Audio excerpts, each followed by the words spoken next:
Good afternoon, everyone, and thank you for joining us at this press conference. Our speaker today is Ms. Mariana Katzarova, who is the Special Rapporteur on the human rights situation in the Russian Federation. Ms. Katzarova has over 2 decades of experience as a journalist and human rights defender, leader in the war zones of Bosnia and Herzegovina, Kosovo, Chechnya, and Ukraine. Her human rights experience includes heading Amnesty International's investigations of human rights in the Russian Federation. She'll address you today on her report to the 57th session of the Human Rights Council. We'll begin with opening remarks by the Special Rapporteur and then open the floor for questions. Ms. Katzarova, you have the floor.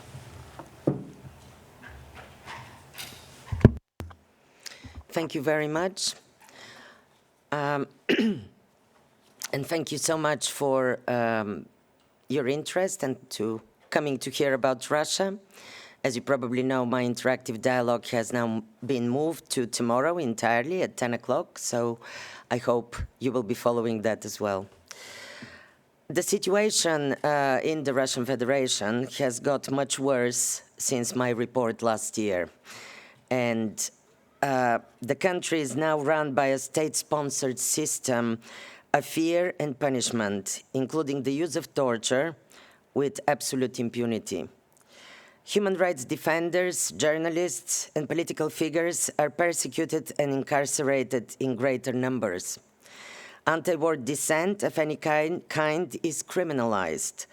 Police violence is condoned. Arbitrary arrests and detentions are widespread. Prison conditions have worsened with increased solitary confinement and death in custody, particularly used against political prisoners. There are no independent institutions left to safeguard the rule of law and access to justice. All of this has been made legal by new or expanded laws that violate human rights and are used to suppress civil society, dissenting views, and political opposition. What is the cost of dissent in today's Russia? Dissent against the Ukraine war, to begin with, it's extremely high. The cost is extremely high. Russians are getting shockingly long prison sentences. 7 years for reading a poem, saying a prayer, or producing a play perceived to be anti-war. 7 years for posting on social media a United Nations report about the Ukraine war. Peaceful demonstrators are arrested and many beaten up by police without recourse. There is deliberate use of torture and ill treatment in places of detention. Anti-war activists are being punished by forced psychiatric treatment, very much reminiscent of the practice against Soviet dissidents and human rights defenders during the Soviet times. Some journalists just doing their jobs, reporting, have been imprisoned for up to 22 years on trumped-up charges and as a warning to others to stick to the state's version of reality. More than 500 people have been prosecuted for spreading fake news or similar charges under the war censorship laws. At least 30 journalists are currently in jail on fabricated criminal charges. Many journalists have had to flee the country. Most independent media have shut down or moved abroad. There are more than 1,300 political prisoners in jail. Many are tortured or their conditions of detention amount to torture and ill treatment. Alexei Navalny's death in state custody in February is just one example of the brutal treatment of the political opposition. Russian citizens were not even allowed to mourn his death without the prospect of police harassment and arrest. Lawyers are particularly prosecuted and persecuted. They're disbarred and intimidated for providing legal services to persecuted groups or individuals. Some with high-profile clients have had to flee the country. The state's legal system violates Russia's human rights. The war censorship laws make it a crime to tell the truth about what is going on in the war against Ukraine. Penalties can include long prison sentences and crippling financial punishment. A journalist and his wife had all their assets confiscated because of their criticism of the war. Foreign agents and undesirables, this is all in inverted commas, are terms used to target and shut down the work of media, NGOs, human rights activists, and anyone who engages in civic activism or expresses an alternative viewpoint from that of the government. Penalties can include prosecution, fines, and prison sentences. Even Nobel Prize winners are not exempt, like Muratov, Dmitry Muratov, the editor-in-chief of Novaya Gazeta newspaper. Serious charges like treason, espionage, extremism, and other laws on national security are being used against journalists and to imprison people for trivial anti-war actions, like 6 years in prison for terrorism for a teenager who painted some anti-war graffiti, 12 years for treason for a woman who made a small donation to a Ukrainian charity.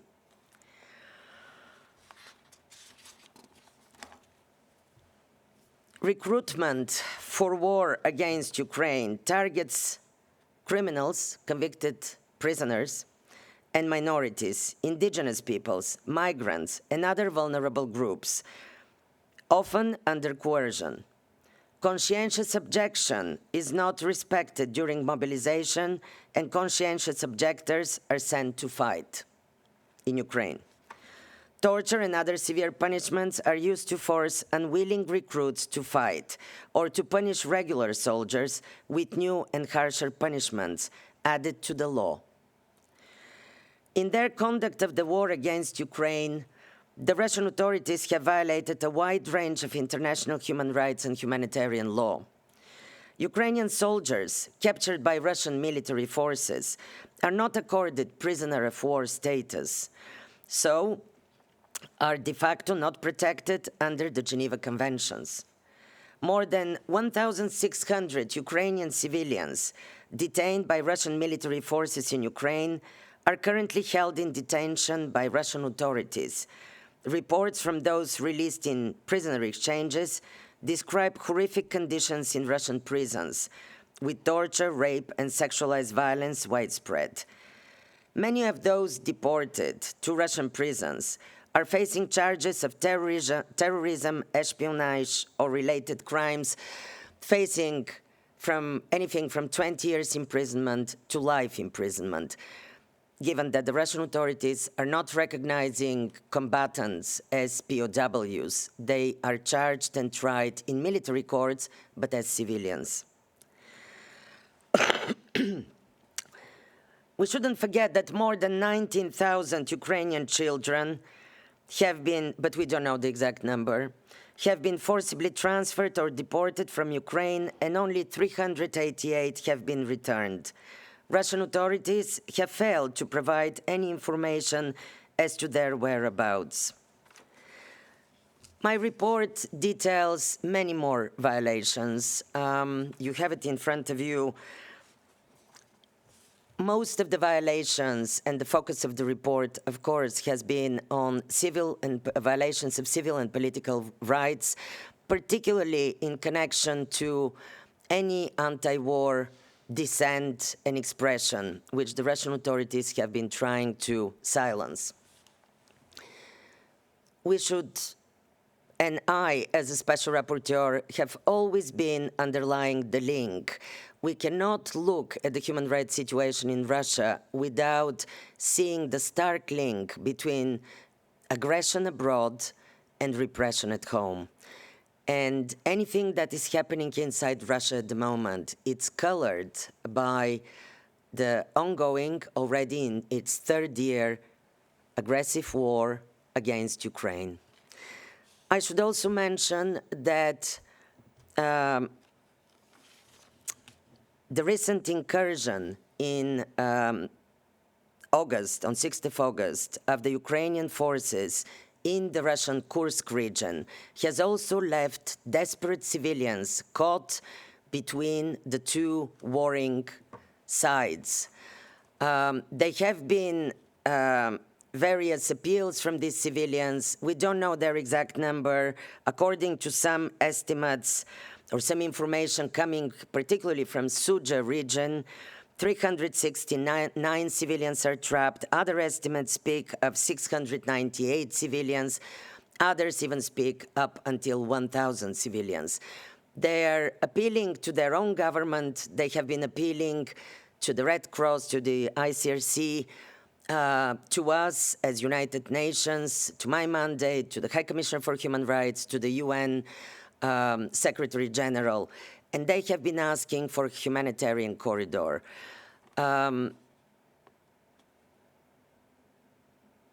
We're monitoring the situation with these civilians. As you know, my mandate covers, and I work on the Russian Federation within its recognized borders. I do not cover the occupied territories of Ukraine under the effective control of the Russian government. However, that doesn't mean that the war is not, in a way, moving between the two countries. And as I said, in my report, I have particularly paid attention to the deported in their thousands Ukrainian civilians and military who have been deported to Russian prisons, kept incommunicado, kept without charges, without access to a lawyer or any information to their relatives. At the same time, the civilians in Kursk region, within the Russian Federation's official borders, who are now caught in between the warring sides, also deserve absolute attention and humanitarian corridors so they could evacuate. I hope the ICRC will be allowed access, as well as the United Nations. There has been, apart from these appeals, also conversations. But the two warring sides have to agree to that, both the Ukrainian government and the Russian government. Maybe I spoke too long. Maybe I should just mention to you a couple of issues that are important in this report, in addition to an update of the political repressions in Russia. I have also focused on the violence against women and girls, because this is one issue that was mentioned last year, but I didn't really manage to go deeper into it in the report. The recruitment of convicted prisoners, thousands of them. I think one estimate is 170,000 convicted violent criminals who were first recruited to fight in Ukraine, in return to pardons and shortened sentences. Now it has become an official Russian Ministry of Defense policy. There is a new law, and they officially are recruited to fight against Ukraine. Many of them who return, and this is an emerging trend, have been perpetrating new violent crimes to begin with against women, against girls, against children, including sexual violence and killings. This has increased the violence against women in Russia, which already is on a very high level, with thousands of women dying each year as a result of domestic violence and other forms of violence against women. However, there is no law in Russia distinctly criminalizing domestic violence or gender-based violence. The situation in the North Caucasus is even more shocking, with women and girls being subjected to forced marriages, to the so-called honor killings and crimes against honor of their relatives, and female genital mutilation, something which many people don't even realize. Particularly in Dagestan, in the North Caucasus, girls continue to suffer in silence. There is no law or no effort by the Russian authorities to actually outlaw and stop and end the practice of female genital mutilation of girls. Thank you for now, and I expect your questions. I don't want to take the stage. I could talk endlessly, I suppose. Thank you. Thank you to the Special Rapporteur. We have a lot of journalists also joining us online today, but as usual, we'll first start with the reporters in the room and then move on to those of you online. Please state your name and organization before asking a question. Thank you, Isabel. Good morning. I am Isabel Saco. I work for the Spanish news agency EFE. I would like to know if there is, you have documented any attempt of mobilization by the families of soldiers in the front, alive or dead. If there is any movement to know about them, about their fate, if this is allowed or not. Because I think that the problematic of all the thousands of young people in the front, we don't talk about them very much, and most of or many of them they are forced to be there. So if you can maybe explain a little bit on that, and also on this policy. Defense Ministry policy that you just mentioned, is this the same that just recently President Putin signed in an attempt to increase the number of soldiers in the army? Is this the same, or this is another one?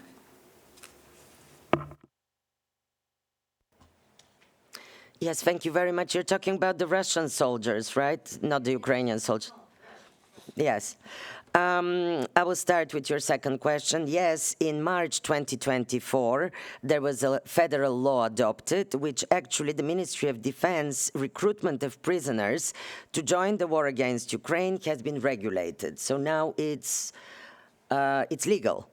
While since the beginning of the war, and that was in my previous report, we've been monitoring a trend of prisoners being recruited illegally by the Wagner group, by the paramilitary formation Wagner.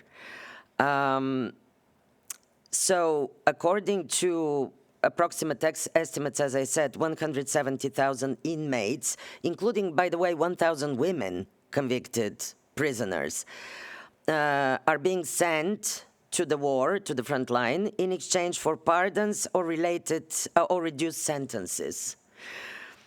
So this is, I mean, I've been worrying basically about their return of many, because a lot of these prisoners have been serving really long sentences for rape, for, for killing, for murder, for violent crimes. And we even know that some of them who have reoffended because they stay for a certain amount of time in Ukraine fighting, then they're released, they go into the peaceful life, already without criminal record and reoffending. The problem is that courts in Russia, the judges, have been using the participation in the war, or the so-called special military operation, as they call it, as mitigating factor to actually pass lenient sentences to these prisoners. And not only to these prisoners, anyone who participated in the war, then comes back in the civilian life and commits a crime. The fact that their hero from the special military operation is used by the judges to pass lenient sentences, even for crimes as murder, for which usually you can receive up to a life imprisonment. And your first question was about the mobilization practices. If there are any mobilization by families in Russia? What do you mean by families? Families of soldiers that have young people sent to the front, recruited in some way, forced recruited. Yes, I don't know about the families, but it's individuals, that are either forced or they know that if they are called up to mobilization, if there is no recognition of conscientious objection for the mobilization, although it's a right enshrined in the Constitution of Russia that you can, if you're a conscientious objector to military service, you have the right to an alternative civilian service. Although this doesn't apply to the mobilization according to the Russian authorities. So basically anybody who refused call-up papers is then treated as deserter and criminally charged as deserter. And there are many cases like that.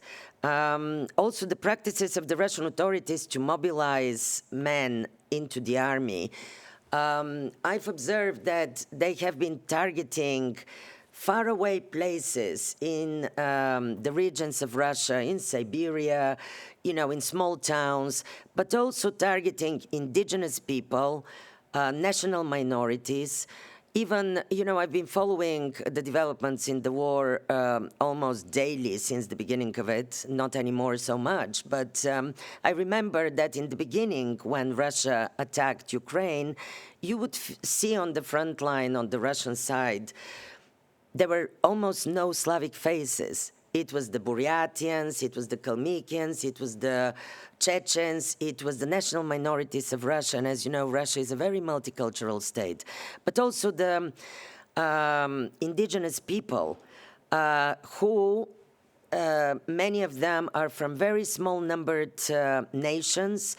And by this massive mobilization, most of it forced, they are facing extinction because also civil society have been looking at the rate from what they could gather, the rate of casualties, of dead soldiers that are returning, and they have a whole statistics drawn out that basically the mobilization of indigenous people, particularly from small numbered nations, is massive, and the death rate is massive, which is threatening them with extinction.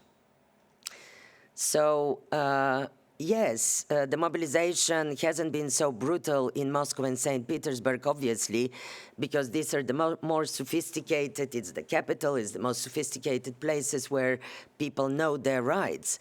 But when you go 100 miles away on the train from Moscow and St. Petersburg, and let alone in the faraway regions of Siberia, as you know, Russia is a gigantic country, people don't even feel they have a choice. They don't even know their rights.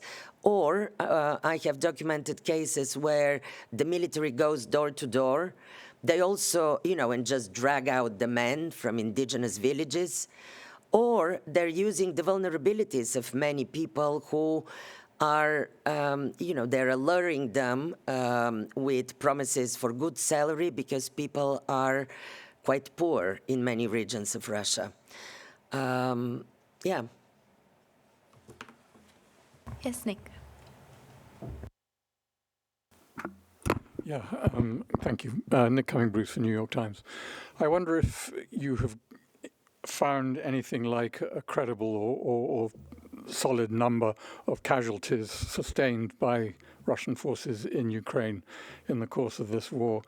And when you say that some of the minorities are facing extinction, I wonder if you could be a bit more specific and say which ones particularly you think are most at risk from this kind of death toll.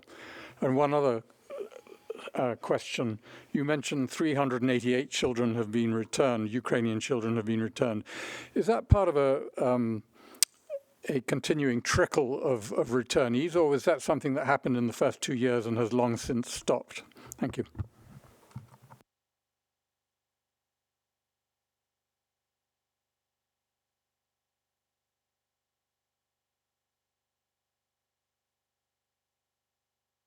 Thank you very much.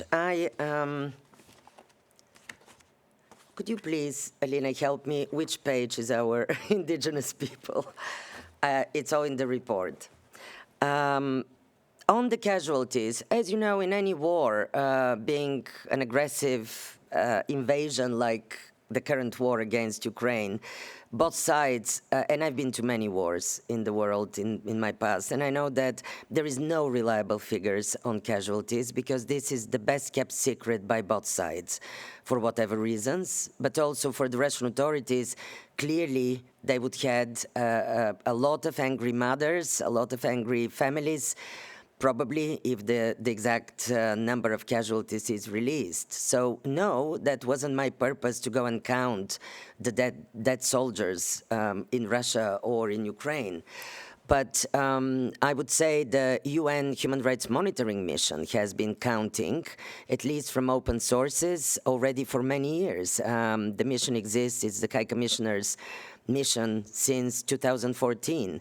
So they have been releasing figures on casualties, but I don't know to what extent their information is reliable either, because they're following open sources or information from relatives who already had,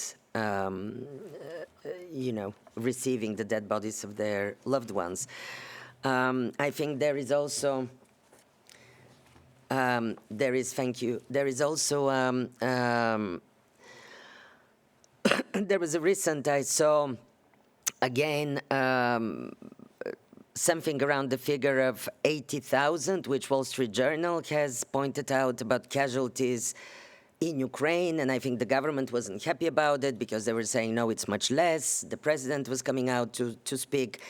This is not something that one can be sure, and nobody will be happy if both sides in war. One thing is clear, it's even monitoring, what's happening, is really that it's a massive amount of casualties. It is, on both sides, I would say. In terms of the indigenous people, one second.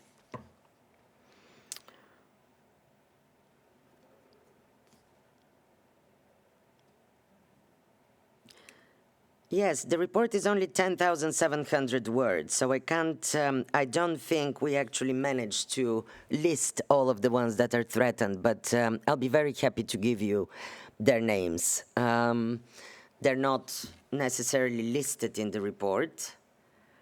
But yes, we have this information from indigenous people, and particularly from the small numbered one.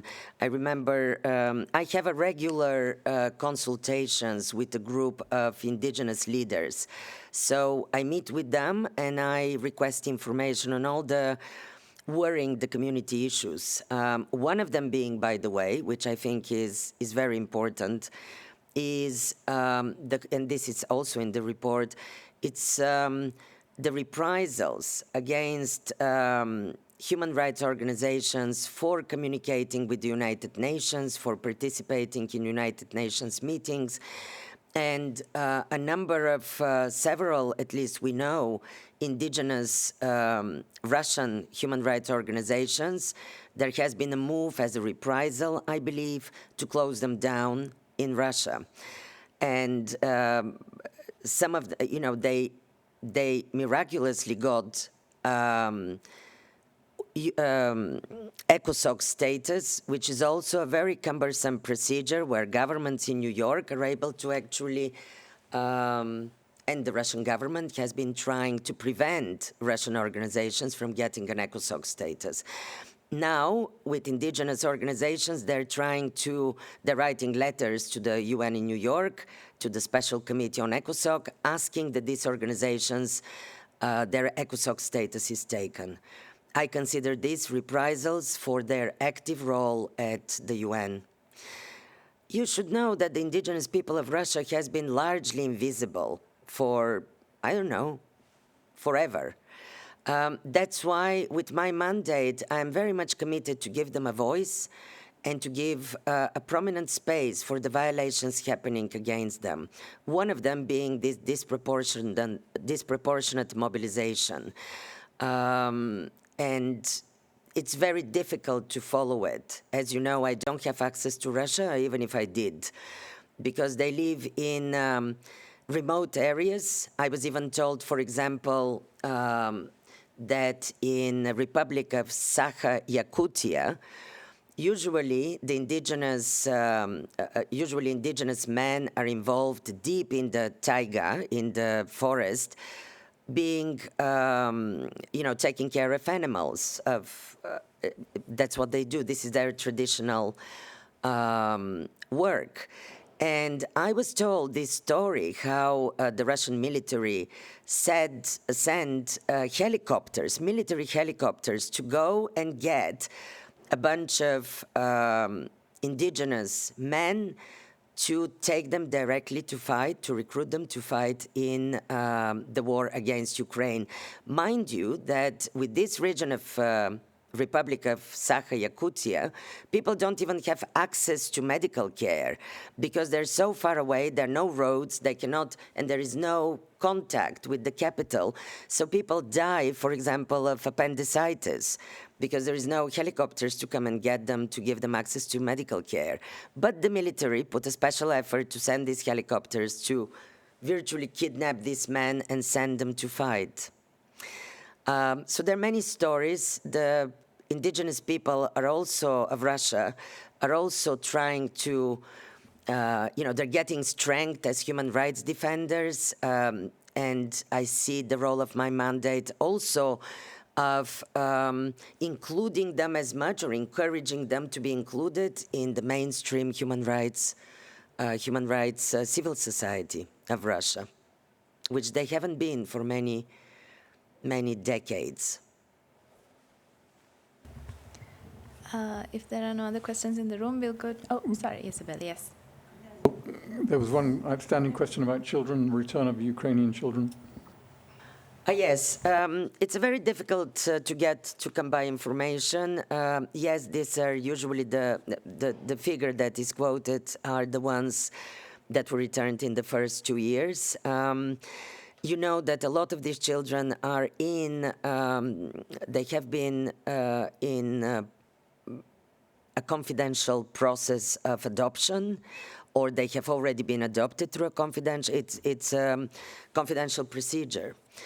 And it's very difficult to even get information. The authorities, of course, are not willing to release it, as you know.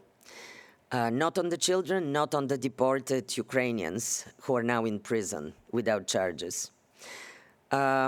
There is still the investigation by the International Criminal Court's prosecutor, which I hope is getting somewhere ahead. I mean, I haven't seen my role as investigating or monitoring in particular the issue of children for several reasons. One, not to really be on the way of the prosecutor of the International Criminal Court's investigation, because that's actually collecting evidence that could be used in court. Two, it's very difficult to put on the spot and try to get information from defense lawyers, Russian, or human rights defenders, as I said, because this procedure is confidential of adoption. And they could be prosecuted for violating the law on confidentiality on adoption. So the information, the same goes with the Russian civil society. However, I know that there has been very brave Russian activists who's been trying to help really return some of the children, sometimes even under false pretense. I'm not going to go further, but I know they've been almost risking their lives to get some groups of children, Ukrainian children, returned.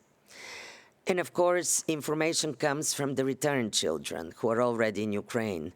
And as you've noticed in my report, I've been talking about some children being subjected to physical or even sexual violence in the Russian institutions where they've been held, meaning children's homes or educational institutions. There are allegations about this. Isabel, did you have a follow-up? Yes, it's a follow-up on my first question on